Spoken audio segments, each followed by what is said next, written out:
Should be fine.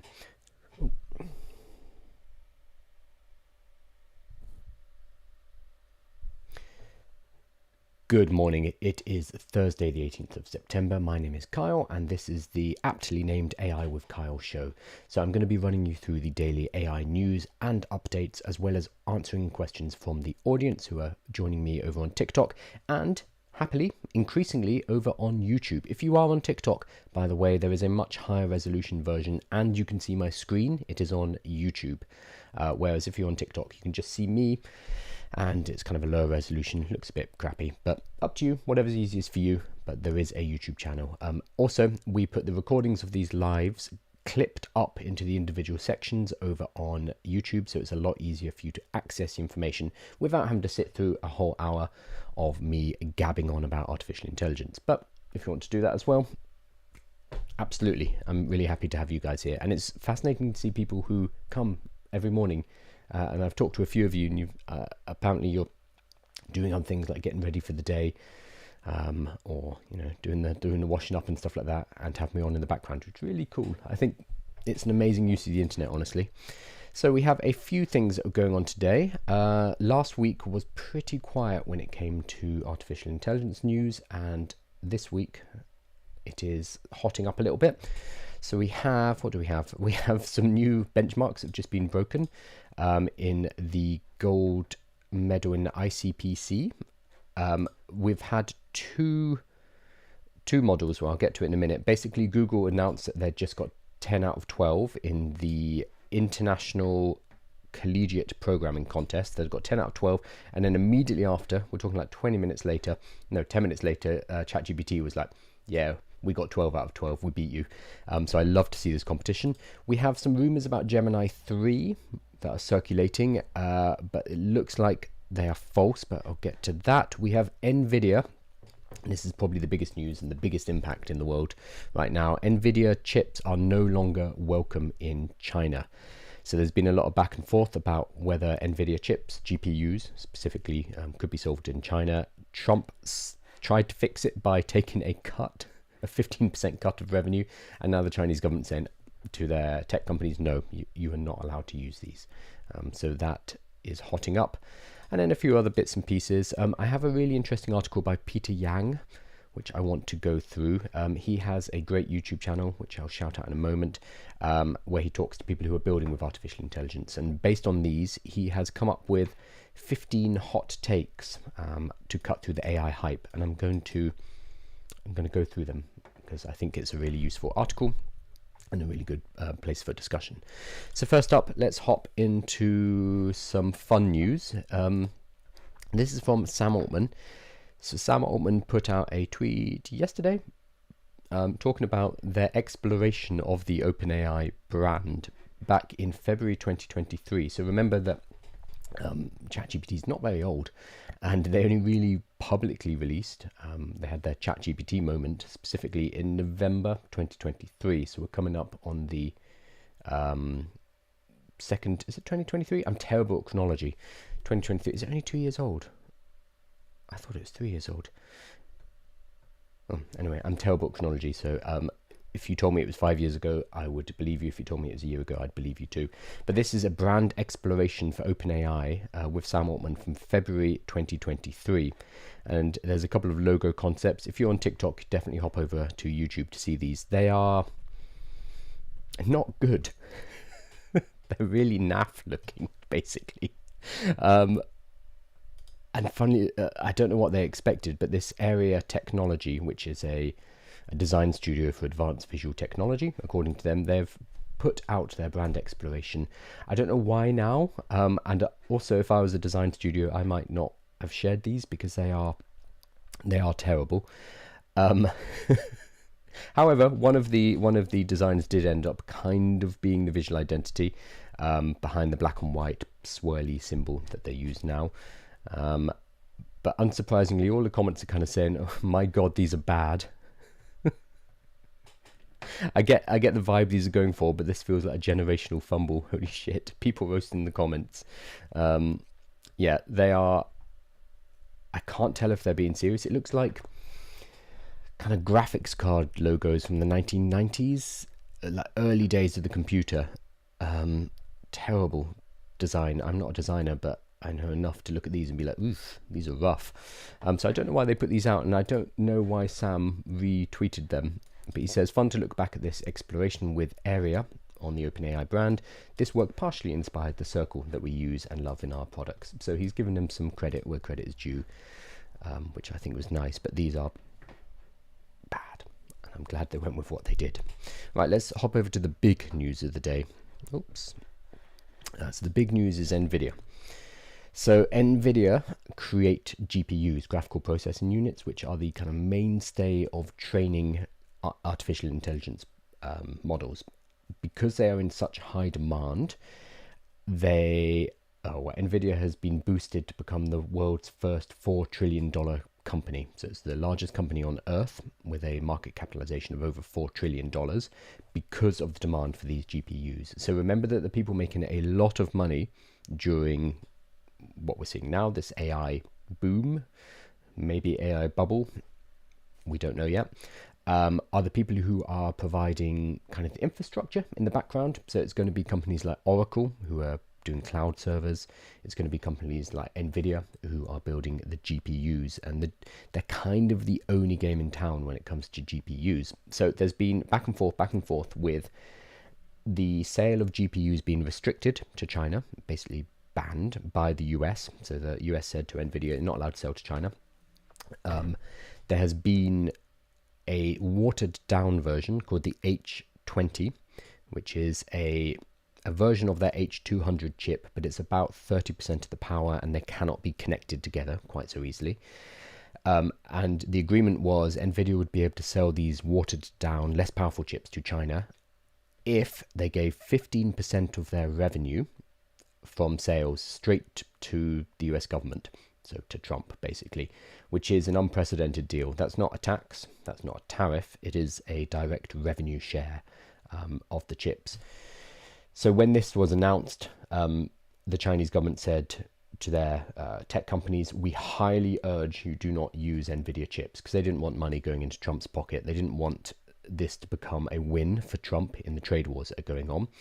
It has now escalated, and the Chinese government has said, no, you may not buy NVIDIA chips anymore. NVIDIA chips have been banned from Chinese tech companies.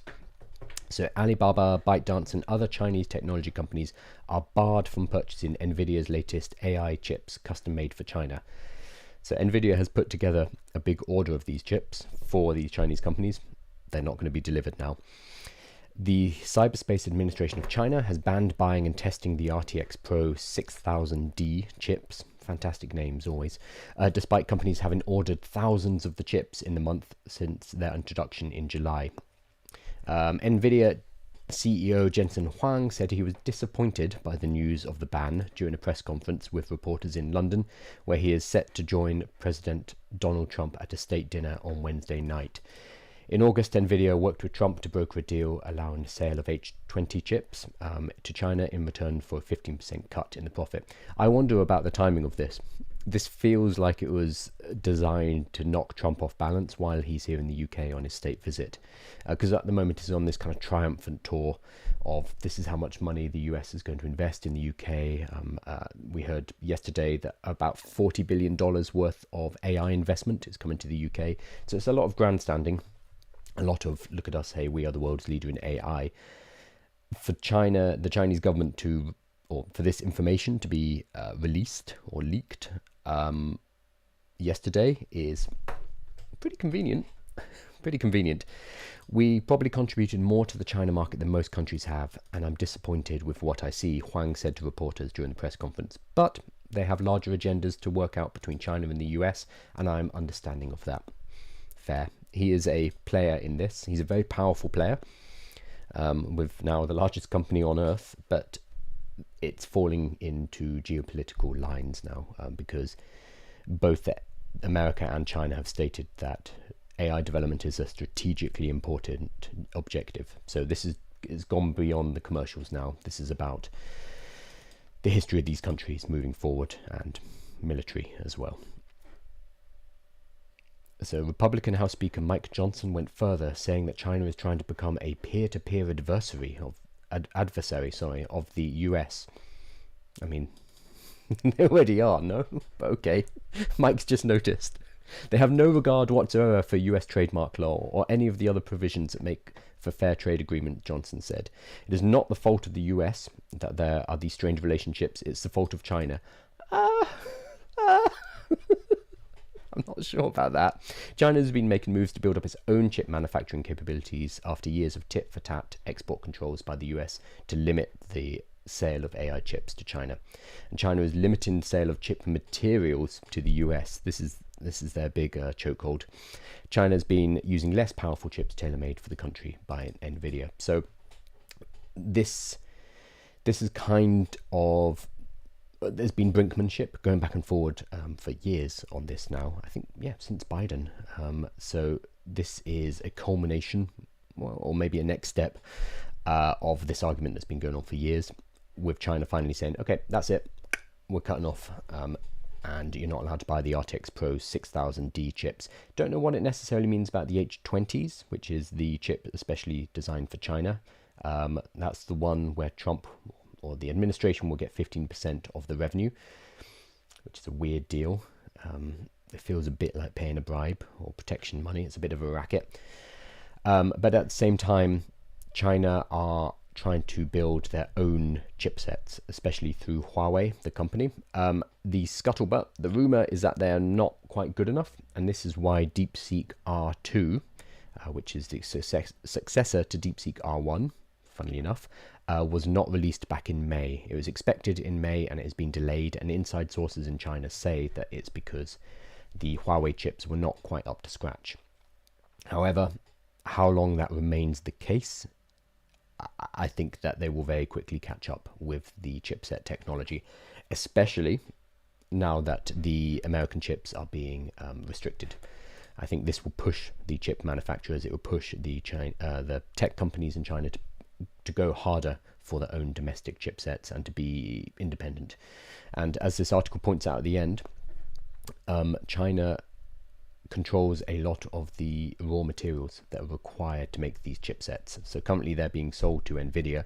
They could potentially throttle that supply point and instead divert it to their own domestic chip manufacturing, and then not just compete but shoot ahead if NVIDIA is throttled. Cool. So let's hop over. Oh, Nucleot. So I'm not sure if I'm saying it right. Thanks for mentioning Perplexity Pro via PayPal.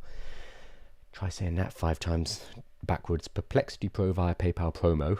Been using daily. Fantastic. For anyone who missed that, you can get a whole year of Perplexity Pro for free. And all you need is a PayPal account. That's it. You just need to link your PayPal account to it. I mean, they're just trying to boost their user numbers basically, and also show that they have paying customers, even if those customers are going to pay in 12 months. So this is on Perplexity's side, they're trying to plump their numbers. That's fine. We can use it to get a free version of Perplexity Pro. Let me pull it up. It is Perplexity. I wish I could spell. There we go. I'll put it up on the screen. So Perplexity Pro with PayPal, exclusive for PayPal users.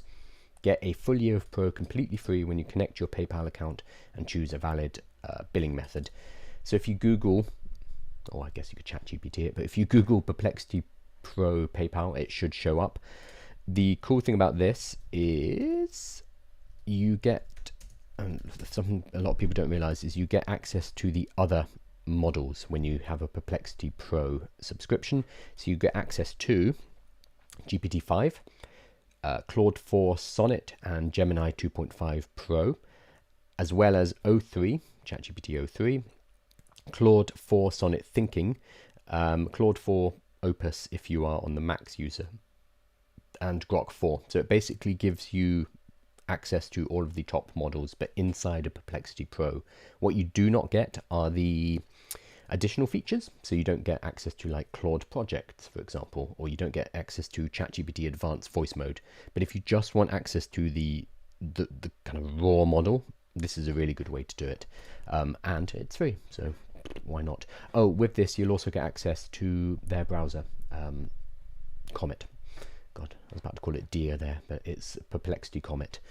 So well worth checking out, and it is free. If you don't want to pay, then make sure you block the payment. No, don't block the payment. Like, cancel it before the payment goes through, obviously. I'm sure they're hoping a lot of people will forget to do that, and then in 12 months' time, they're going to have a spike in a spike in revenue. Good for them. I'm so glad you called out the mafia like 15%. Yes. This will be just another nail in the US tech superiority coffin. Good morning, by the way, trust you well. Yeah, the 15% is... I saw a lot of people defending it, saying, oh, it's just like a tariff. No, and it's not like a tax. It's not a tax or a tariff, because they are... well, taxes are done on profits. This is done on revenue. This is a revenue share, which is very different. And it's something that we haven't seen before. With the US government taking a direct stake, almost, not with equity, but in revenue sharing of a company. It's icky. Funnily enough, it's closer to what the Chinese government does. The Chinese government takes golden shares in the large tech companies, so ByteDance, Alibaba, etc. The Chinese government has a portion of shares which gives them control within that company. That's just one of the conditions of doing business there. And Trump was also making noises about having the government purchase Intel or take a stake in Intel. So very interestingly, the administration is using Chinese methods of state control in technology companies, much closer to Beijing than Washington. But I don't think they see the irony of that. Anyway, we'll see what happens. But all of this is against the backdrop of Trump being here in the UK and throwing around a lot of money, or having the US companies throw around a lot of money. So for China to be slapping back and continuing the trade war in this way whilst he is here meeting with the king, it feels targeted to me. Yes, icky. It is icky. 15% revenue share is icky. Maybe illegal, but definitely icky. Okay, we covered that already. I want to talk about this because this cracked me up. So yesterday, Google DeepMind, so the UK founded lab run by Demis Hassabis, that has belonged to Google for, a decade or so, and they are at the cutting edge of research frontier for scientific and mathematic, and also game playing Go, for example. They announced that an advanced version of Gemini 2.5 DeepThink has achieved gold medal level performance in the ICPC 2025, which is Intercollegiate Programming Challenge. Is that right? Let me get that right. Yeah, Intercollegiate Programming Challenge, one of the world's most prestigious programming contests. So they got 10 out of 12 in the questions, so they did really well. So building on the model's success in maths at the IMO, the International Math Olympiad, which was about a month ago, this marks another historic milestone for advanced AI. About half an hour afterwards, this happened. So Sundar Pinchal said, incredible milestone, an advanced version of Gemini 2.5 DeepThink achieved gold medal performance at the ICPC World Finals, a top global programming competition, solving an impressive 10 out of 12 problems.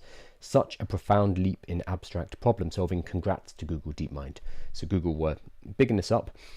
10 minutes after Sundar put out that tweet, OpenAI tweeted, our general purpose reasoning model solved all 12 problems at the 2025 International Collegiate Programming Contest World Finals, the world's top university programming competition, which was enough for a first place human ranking. So they 10 minutes later announced that they'd actually got 2 more than Google. I love this. I love watching these top labs going head to head and fighting each other over these kind of milestones over mathematics. We saw this with the IMO, the International Math Olympiad too, where I think it was Google was the first one. Google got a really high score, and then immediately ChatGPT was like, yep, us too. I love this competition because it drives these research labs to fight with each other. And this is why I don't want one AI company just to run away with this. This is much more healthy because you know that these researchers, these scientists and these mathematicians and these engineers are they're competing. They'll all know each other. It's a friendly competition, but they are still pushing the boundaries because of this competition that's in place, which I think is really good fun. Also, there's a question that keeps popping up.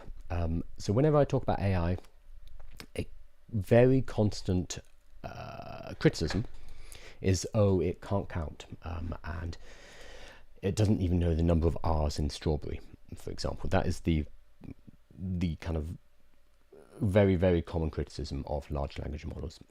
This R's in strawberries, R's in raspberries, R's in blueberry, whatever it is, it doesn't really matter, and it cannot count how many there are. This is because it's a large language model. It is based on language. It's not based on numbers, and it doesn't work in the same symbolic way as a calculator does, as a computer does. So it can't count in the specific sense of counting up those numbers. It's not very good at counting or calculating. It can do that by calling on something like Python, which is a programming language which can count and calculate. And remember that we have tools that count and calculate. We have computers, and we have calculators. Like, we've had these for a while. Large language models are specifically made for language. So this causes confusion because people are like, well, how are they winning these gold medals if it can't count the number of R's? It's because people are mixing up the different types of mathematics, basically, and this confusion occurs. Most of us think of mathematics as arithmetic, adding numbers, subtracting numbers, counting numbers. The level of mathematics that we're talking about with these international math Olympiads and all these other competitions is much, much higher. There's very little actual calculation. It's more about logical reasoning and proofs. So it's thinking through problems. There's very little, if not zero, arithmetic inside these competitions, because that is such a low level that it is no longer relevant. So what the AIs are good at, the large language models in particular, and the reasoning models, is the process of providing logical proofs. So the higher end of mathematics, that does not rely on calculation and counting in the same way that we think about mathematics on a daily basis. So that's what leads to this confusion, where we as lay people, we think of mathematics as one thing, adding up numbers, whereas at the higher end, with the engineers and the mathematicians, that's less important. And it's just not part of what is required to win these medals.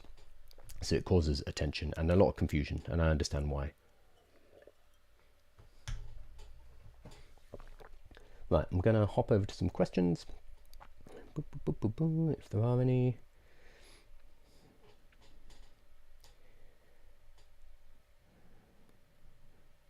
Oh, thank you, Peter. Lots of likes. Did you talk about the Meta Glasses disaster yet? No. No, I haven't talked about it. I'll probably do because I want to show the video.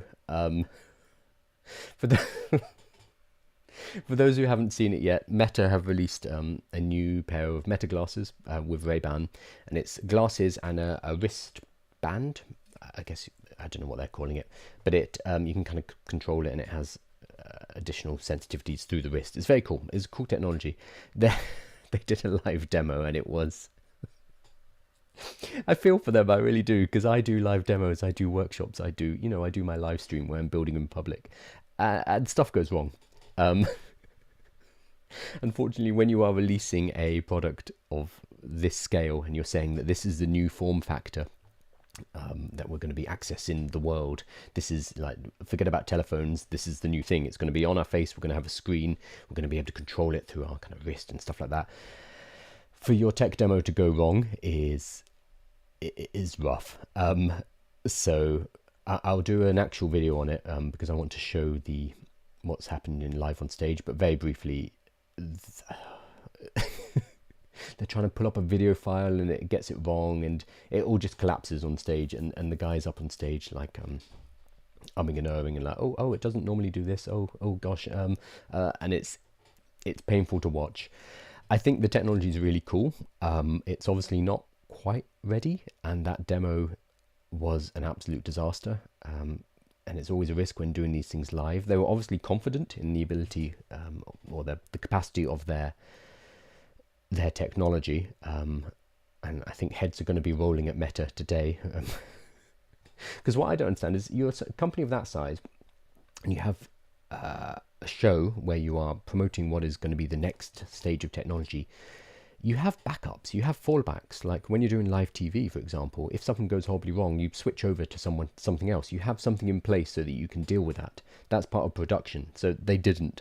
So instead, it's just fumbling and umming and erring and saying, oh, it doesn't normally happen like this, and oh, we'll get this working in a minute, and it is painful.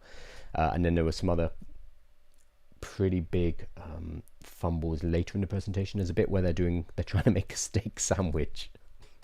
It's very funny. They're trying to make a steak sandwich, so they're looking at the ingredients, which is cool. It can look at you, it can see what you're seeing, and it can help you kind of interact with the world. Really cool idea. But it starts thinking of the steak sandwich as no, what is it? I need to watch it again. It starts thinking of the steak sandwich as an ingredient in the steak sandwich. So it's like, oh, get the sandwich and add it into the... It just goes horribly wrong. And again, this is a problem with live. But they should have been ready. They should have been ready because now they've become the laughing stock. So I'm not going to cover it on this live specifically. I will shoot another video. I'll stick it on TikTok and Instagram and YouTube so that I can show what happened on stage, because otherwise it's just me badly explaining it. It is very funny though. I do feel for them, but if you're going to fumble, at least do it in a very funny way, and they have. Yeah. Drew says, oh man, the meta demo was it was super cringe. Yep. I do feel for them, bless them. It's hard. Right. So no, I haven't talked about it. I'll talk about it in the live and I'll shoot a video on it. Great question, thank you. Let me scroll through. Because I only just saw the video this morning and had a good chuckle.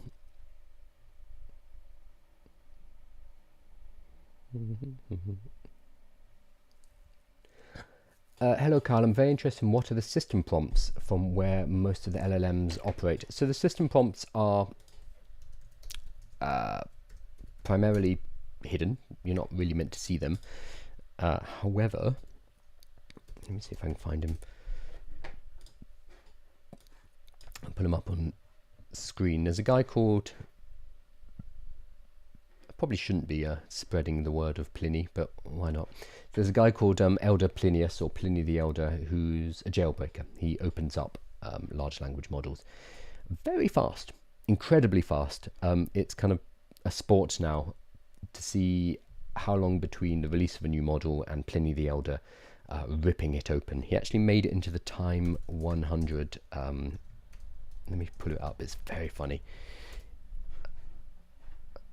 I was talking to him on Twitter about this, and he was not expecting it. So the Time 100 did a list of AI, and it's Elon Musk, Sam Altman, Matthew Prince, strange, and Pliny made it onto this list.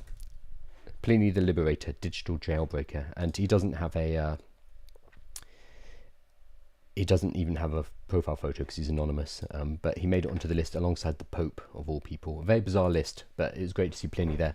So Pliny jailbreaks the models, and one of the things that he does is pulls the system prompts. Not always, it kind of depends on what he or she can manage. But let's see if he's got the ChatGPT system prompt.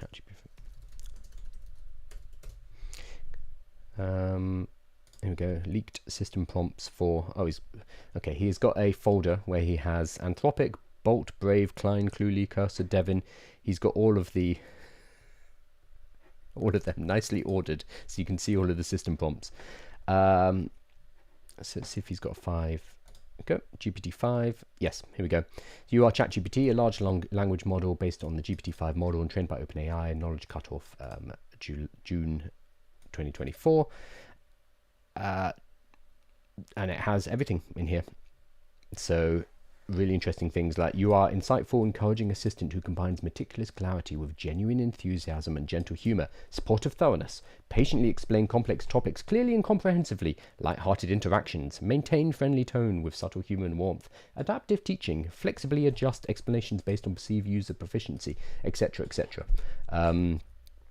So it is all available, and Pliny is one of the people who rips them and gets them pulled open. So if you do want to see the system prompts of pretty much everything, then Pliny the Elder grabs them and Oh wow, he's already got the Codex. So Codex was the new model. No, it's not a model. It's not a fine tune. It's a variation of GPT-5. I don't quite know what the technical term for it is, but instructions: the user will provide a task. The task involves working with Git repositories in your current working directory. Wait for all terminal commands to be completed or terminate them before finishing, etc., etc., etc. So you can read everything. Just head to, if you Google Elder Plinius, like E-L-D-E-R, Plinius is P-L-I-N-I-U-S, GitHub, G-I-T-H-U-B, then you'll be able to find Pliny's work. And then within there, you want to look at his Claritas, his Claritas folder. And within there, you can see Anthropic, Bolt, Brave, Klein, Meta, OpenAI, Perplexity. All of the system prompts are in there. So you can have a dig around. I'm not sure if I should be promoting his work, but hey, why not? I think he's awesome. He does great work. How to deal with Claude's low usage. I like Claude more, but the usage is super annoying. So I'm on the max plan, so I don't have the low usage. So, I mean, obviously that's the answer that Anthropic want is, well, just upgrade to the $200 a month one, but that is not applicable for everybody because that is a lot of money, especially if you are paying that for multiple models like ChatGPT, Anthropic, etc., etc. It depends what you're trying to do. If you just want to chat with Claude, then, well, if you're not on the $200 a month plan, then use Sonnet. You're going to get a lot more usage from Sonnet. Basically, the moment you use Opus, that's it. You're going to be out of credits within seconds, which is annoying because Opus is very good. If you do want to use, if you want to get more usage, you can use it via the API. That's probably going to be the best way without upgrading to the $200 a month. But that requires a bit more knowledge to know how to get that. Oh, you could also do it via Perplexity Pro, which we talked about a little while ago. There's a free version of Perplexity Pro for 12 months. If you use your PayPal account, you connect your PayPal account. So that gives you access to Claude, not to Opus, but to Sonnet. So that would give you more Sonnet usage as well for free. It wouldn't be connected to your current Anthropic account. That's the only problem, but it would give you some more usage. But if you, the answer here is either upgrade to $200 a month, which may or may not be possible, or use the API to directly connect, and then you're paying per usage rather than a monthly fee, and then that can flex to however much you need. Oh, thank you. Somebody's sending me lots of gifts on TikTok. It's very nice of you.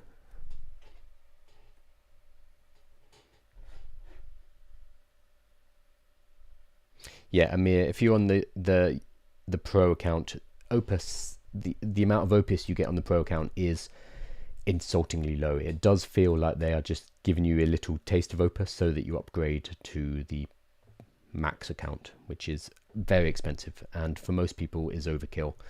The other thing is, we think, the rumor is they're about to release Sonnet 4.5.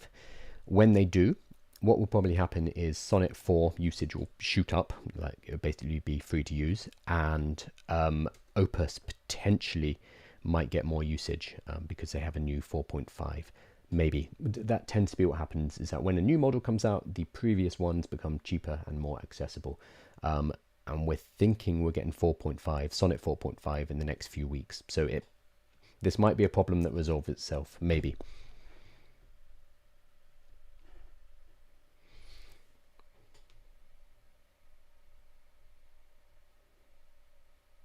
Now talk on Southern American accent.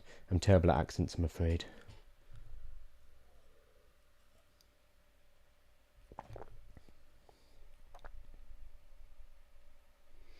Nate says, building stuff is hard no matter how much money you throw at it, in reference to the Metaglass launch. Yeah, yes it is. Especially doing public events like that. It's something that Google, I'd say Google are very good at it because they're polished and they are smart and they pre-record most of their demonstrations. Personally, I find their launches and their demos a bit less interesting because of that, because it's all pre-recorded and you know it's going to be slick and you know it's going to be polished. I kind of like the OpenAI, the awkward engineers who don't know where to put their hands telling you about the thing they've built. I find that quite endearing personally. But then there is, if it gets too unprofessional or if it goes too badly wrong, you have something like Meta. And yeah, that was an absolute mess.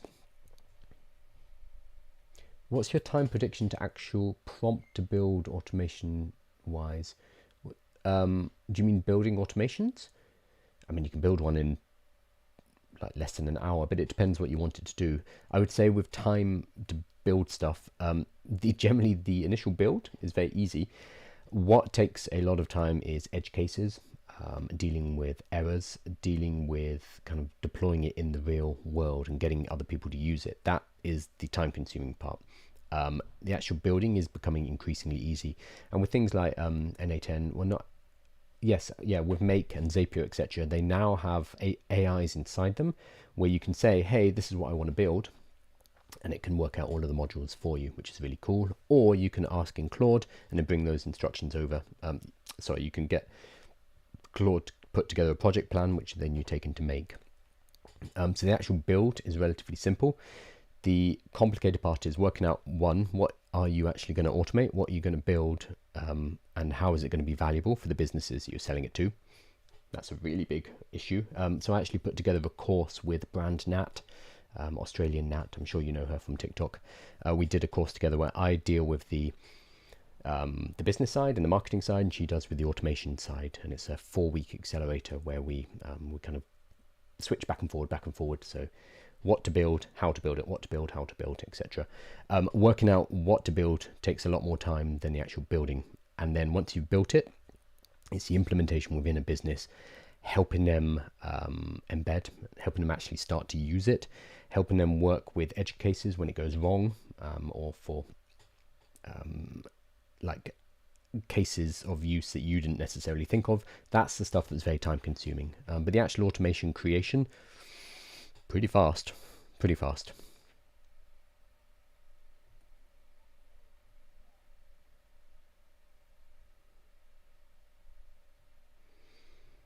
That's it. It was, yeah, they were trying to mix a steak salad. Steak. Oh, I've lost it. They were trying to mix a steak sandwich, yeah, in the Meta presentation. I'll do a video where I'll grab the actual clip so I can do a video on it, because it is very funny. And it's much funnier to watch it than have me describe it.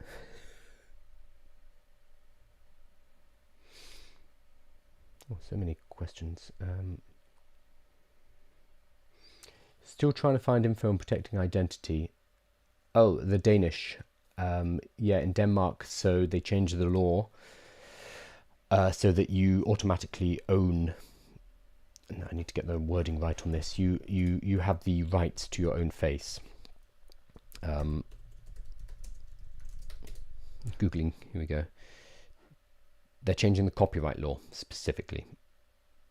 I don't know if it's actually come into play. There's a proposal. Okay, it's still under consideration by the looks of it. So the Danish amendment currently under consideration means that people affected by deepfake content can request its removal, good, and artists can demand compensation for unauthorized use of their image. So it would be the ability to copyright your own face, and the right would extend for 50 years beyond your death, apparently. So I think they're trying to make it as unattractive as possible for the people who are using the technologies for deepfaking. But I think it hasn't been pushed through, so I don't know the full details of it.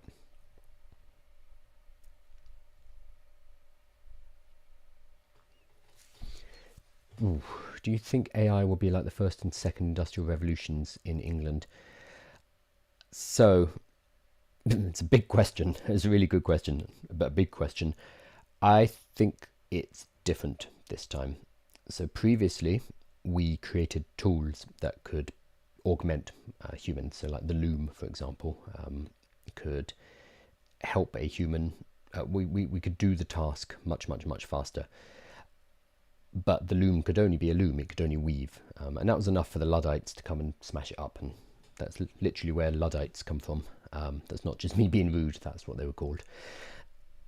I think it's different this time because with agentic technology in particular, which is new and it's still definitely ironing out the creases, it goes from being a tool that we can use for one task to being a human operator replacement. So it's not just the tool itself, it becomes like the human. And this is what we're pushing towards with AGI. Whether or not it will be reached kind of doesn't matter. It's an academic point, it's a marketing point, it's what they're using to raise a lot of cash. What is important is that the AIs will be able to take on a lot of human tasks and they will be able to do them autonomously. So I think it might even be larger potentially than the previous industrial revolutions, because it's not just the creation of a tool, it's the creation of an operator that can operate other tools, and that is a different level and something that we have not seen before. It's like creating more humans, more productive humans. So potentially even larger, but it kind of depends how close we get to AGI or if that's even possible. So artificial general intelligence, which is the ability for an AI to do at the same level as a human most human tasks. Right now we have artificial narrow intelligences. They tend to be very good at one thing. So even with large language models, they're very good at language. They're not very good at operating in the real world. And that's why robotics are being focused on so much, because robotics has not yet had its ChatGPT moment. That actually takes me on, oh no, I don't have a video of it, but they've made a very realistic human face. Again, I'll do another video on that, a short video. But it's they've crossed the uncanny valley and created a robotic face that I think looks damn human, like scarily human. And obviously that's just one element of robotics, but robotics is moving towards its ChatGPT moment where robotics becomes cheap enough for normal people to actually get involved. That's what happened with ChatGPT in the AI world. We've had AI, the concept, since like 1956, I want to say, the 1950s, basically since the beginning of computing. Immediately, smart people, well, Alan Turing, were asking, okay, we've built these things, what if we make them better and better and better? What happens then? They were immediately asking those questions. And we've had artificial intelligence, various versions of it, for decades, and we've had different booms and different busts, and we've had 2 AI winters so far. So this is not particularly new, but what happened this time, which is different, is ChatGPT made it into the mainstream. And so generative AI, large language models, made it into the mainstream. The user base of ChatGPT is 700 million people. That's about 1/10 of the world population. No other product in human history has ever got this adoption rate so quickly. So if robotics has a similar kind of moment, a ChatGPT moment, then that's going to help AI really kind of move into the next phase. But it's hard to tell whether that's going to happen. And if it does, though, it's probably going to come from China, because they have the manufacturing capability, which we don't have in the West. Okay. Well, I forgot. Elder Plinius we looked at. Might not make it to the next live stream. That's fine, Ed. Have you thought of adding an optional way for users to paste in the transcript to generate the leads? Oh, for the open it up to more beta testers to easy copy from YouTube. So this is in reference to my next live stream where I'm building a tool in public. Actually, I'll be starting that in about 20 minutes from now. I'm building an AI piece of software. I'm giving myself 30 days to do it. We're now on day 14, so nearly halfway through, and I'm going from an idea conception to hopefully making some money by the end of the month in 1 hour a day. So Ed is asking me a question about that. Have you thought about... Yeah, it's a really good idea, Ed. This is why I'm doing it live, because there's people who are much smarter than me. That's a really good idea. So one of the problems I'm having right now is going to the beta test is you need to have a YouTube channel for the tool to work. because it has to pull transcripts from your videos specifically. What Ed has just suggested allows me to work around that. Yeah. God, I feel stupid. Thank you, Ed. Very, very cool. Man, this is part of the reason why I'm doing this in public. One is to show how easy it is to build software nowadays, even if you don't come from a massively technical background. I'm showing you can build through natural language. And literally, if you come to next stream, it is me chatting to Lovable. I use my microphone. I'm like, hey, Lovable, let's do dun, dun, dun, dun, dun, dun. I'm not writing code at all. But also, I have people on the live stream. I have people who are much smarter than me who can come up with ideas like this. And I'm like, yep, that's what I should be doing. So thank you, Ed. So that live stream will be on YouTube and TikTok after this news live stream. And there are also recordings of it on the YouTube channel as well. Right, before we get there though, I wanted to pull this up. Now this is not by me, so go and check out Peter Yang. So Peter Yang has a YouTube channel with 30,000 subscribers.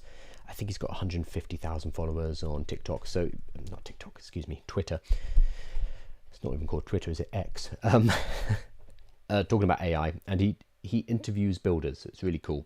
So he put together a list of hot takes to cut through the AI hype, build useful AI products, and build useful AI teams.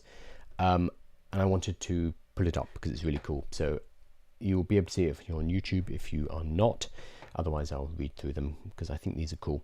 So the first one, the term AI PM, so AI product manager, has become meaningless branding exercise. Everyone's an AI PM on LinkedIn these days, but slapping AI PM on your resume doesn't make you one.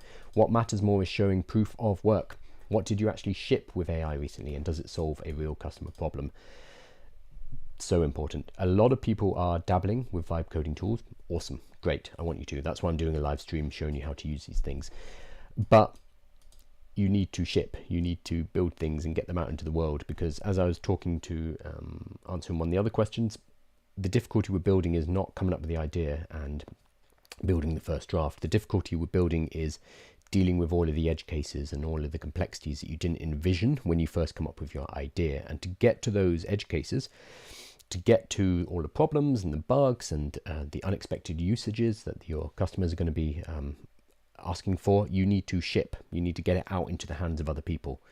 So it's all well and good building for yourself. That's fine, absolutely. But if you want to really kind of go to the next level, you need to ship. So what I'm going to be doing with my lives in particular, I'm going to be shipping a new piece of software every single month. I think am I making that commitment? It's a stupid commitment. I'm going to go for it. And I'd love to have other people build alongside me. So we do it like a monthly sprint hackathon where we all build for 30 days and try and launch it. And I also have an audience of, I want to say, about 250,000 people.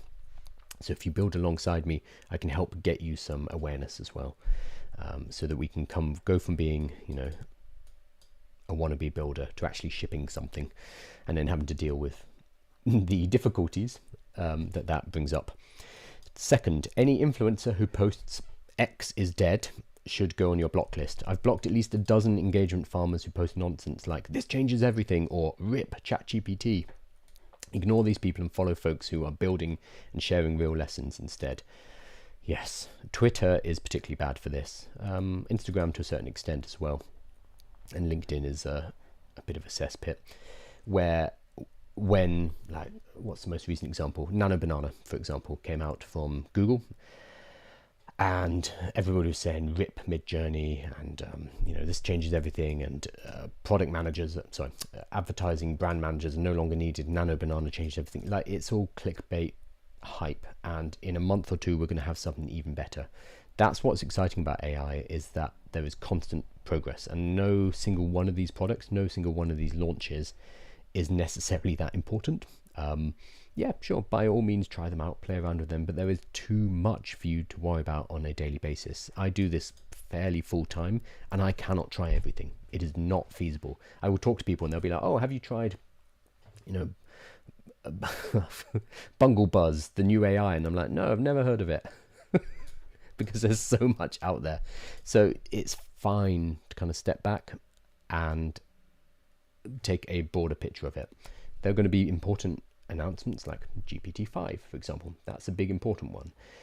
But the week-to-week tiny improvements and the week-to-week additional tools, you don't need to worry too much. Just know that everything is moving in the right direction and everything is getting better all the time. 3, retention is the real signal, not ARR, so annual recurring revenue. Despite billions of dollars being poured into AI, I only use a handful of AI tools regularly. Yep. Good retention is what matters, and it's incredibly rare in the AI space. Founders and investors who only chase ARR, so recurring revenue numbers, while ignoring retention rate, are in for a rude awakening. So what's happening right now is people are launching tools, they're getting VCs, venture capitalists, to give them money, and they are boosting, going public. Base 44 in particular are doing this a lot right now, and getting their numbers up. So they get really high annual recurring revenues, so they can get more investment and they can continue to keep that flywheel going.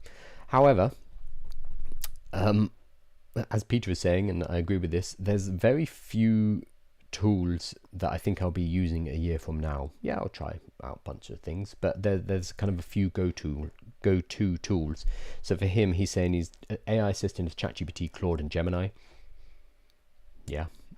AI meetings, Granola. Yeah, fair. And Zoom's getting better at this, which is bad news for Granola. AI coding, Replete, Cursor, and Claude Code. Cool. AI prototyping, Bolt, Lovable, Figma, VO. AI voice dictation, Super Whisper, and Flow. I might add 11 Labs in here somewhere. And AI workflow and agent, Zapier, Make, and N88. Yep. That's kind of it. The ones that I use on a day-to-day basis are ChatGPT, Claude, Gemini sometimes, Cursor, yes, Claude Code, yes, Lovable, yes, Bolt, I used to, but now I use Lovable, and I use Zapier, Make, and N8N. So this is kind of my go-to list as well. So that's, what's that, 10 tools? Less? You could even do with less. So the fact that there are several hundred new tools coming out every single week tells you most of them aren't making it.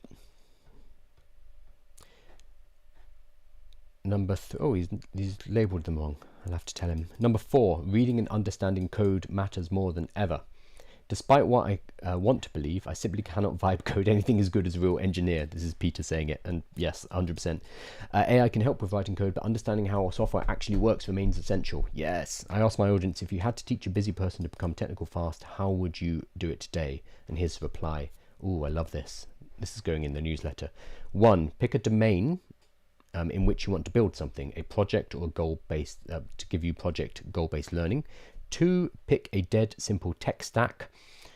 Okay, this is already getting a bit technical, but basically this is your choice of tools, what you're going to use to build it, which hides as much complexity until you're ready for it, e.g. Python plus HTML, CSS, JavaScript. Light can get you very far. Start building the project using Claude Code Learning Mode. A fantastic teacher will not do all the work for you and leave to-do placeholders for you to fill in. So you can do this with any vibe coding tool, but Claude Code specifically has a mode where it doesn't do all the work for you, and it kind of nudges you like, hey, you need to learn, which is really cool. 4, find a friend who's technical, who you can talk to, / practice some classical computer science exercises by hand. ChatGPT can write a few for you. Don't spend too much time here if your goal is to be technical, but majorly AI augmented. I think this, along with a deep passion to rabbit hole with ChatGPT, can get you very far. It's always been true. The best way to learn any skill is to fail, see your mistakes and practice. Doing with AI help, and doing this with AI help beats any reading that you can do. And I agree with this so much. Learning to program before was either doing a course or picking up one of those big, thick textbooks. Both of them will start with explaining what variables are, what functions are, how to set up a dictionary, etc. Like very important stuff, the building blocks, but it's very dry. So the problem is a lot of people bounce off coding because they can't get through that wall of information at the beginning. What's important to do is to start to build something kind of cool, and then you hit problems and you realize to solve those problems you need a way through, and that's going to be by learning code. And you can talk to ChatGPT about that, you can talk to Claude about it, you can put Claude Code into learning mode so it forces you to learn as well. But this all requires us to want to learn and to not be lazy. AI is a tool and we can choose how to use it. So we can use it to be very, very lazy, but that's going to stunt our learning moving forward, or we can use it to implement, to build something cool, and along the way to learn something, which is 100% the way to do it. I'm actually going to save the rest of these for another live, because these are awesome. I'm going to put the link to the 15 hot takes inside of my newsletter today, so that is free. Link in the bio. So the newsletter for today will come out tomorrow, and it will have a summary of everything I've discussed, plus additional resources like this, so you can go and investigate them on your own. But I'm running out of time today, so I'm not going to push forward, despite these being really cool. Just going to answer a few more questions, and then I'm going to swap over to the other stream. Awesome. Gaurav is asking questions. I think Drew has answered them though. Thank you, Drew.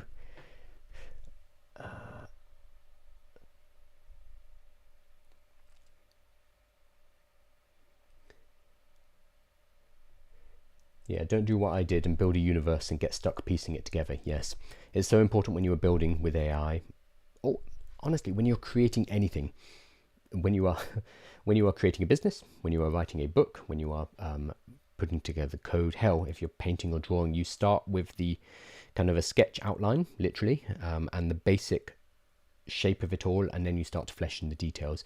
I think a lot of time with vibe coding, a problem people will have is they will basically give a prompt like, hey, make me a Salesforce, like make Salesforce for me. And it's too much. So you need to start with little mini pieces and start to grow from there. It's a problem that I'm having in my, well, it's not a problem, it's a choice I made in my vibe coding project that I'm working on right now, and that's going to be in the second stream in just a moment, where I kept telling myself, no, we're going to keep it simple, we're going to keep it simple. And then a few days ago I'm like, ooh, I could just add this cool feature though. I'm just going to add this little feature, which is the wrong thing to do. You need to make sure everything works properly before you start to accrete and add more and more and more complexity. But I do understand the impulse to keep adding cool stuff.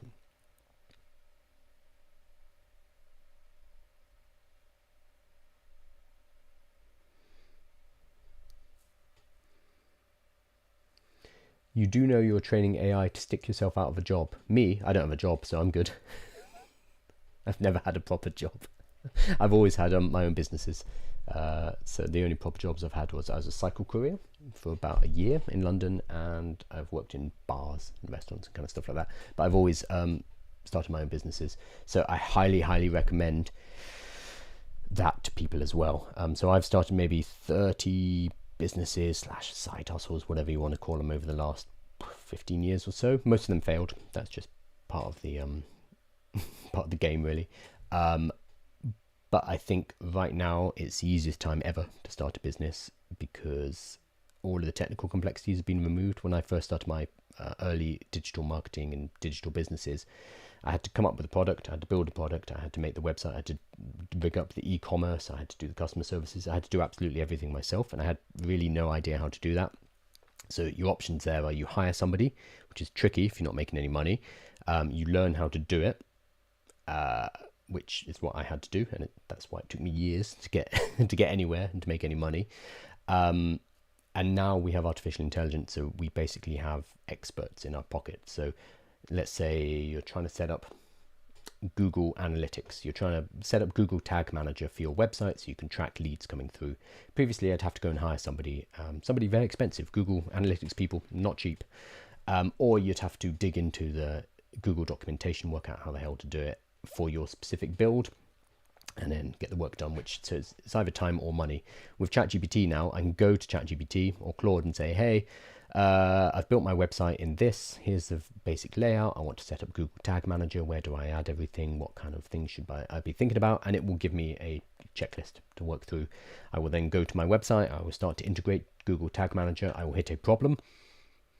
Again, previously I'd have to pay somebody to help me out of that hole, or learn my way out. Now I can go back to ChatGPT and say, yo, I'm getting this error message. What does that mean? How do we change the plan? And it will help me through. So it's probably the most exciting time to start a business ever, because we have all of these experts at our beck and call. And I think it's increasingly important because we don't know what's coming. We don't know which jobs are safe.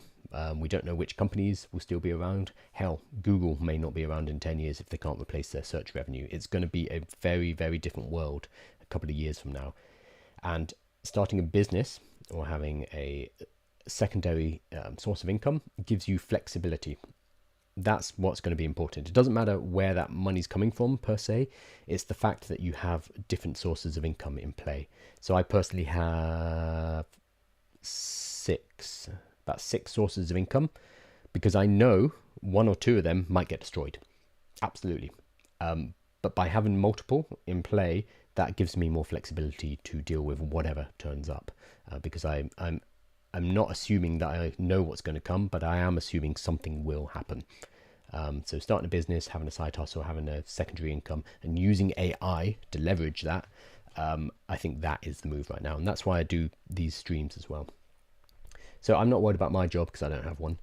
But I am worried for other people. These AI softwares are given out to the public and professionals to train them and you out of a job. Yeah. Yeah, that's exactly what they're doing. Yeah, so you need to be ahead of this, and you need to be using artificial intelligence yourself. You want to be on that side of the curve rather than the one that's going to get swept under. Awesome. Nat says prompt inject, no gibberish.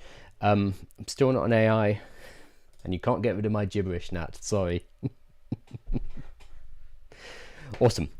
I'm going to finish up this stream. That's been about an hour, and I'm going to switch over to the other stream in just a moment. Thank you so much, everybody, and thank you for all the gifts and presents. And I've got friendship. Oh, somebody sent me loads of stuff, so thank you. That's very cool of you. And I will see you tomorrow morning for more news. Make sure you're subscribed to the newsletter to get the written summary. And I'm going to be hopping over to my second live where I'm building in public. It's day 14 out of 30. Ben just gave me a really good idea. Basically cracked the whole project open for me. So thank you for that, Ben. Cool. And see you all very shortly. Cheers.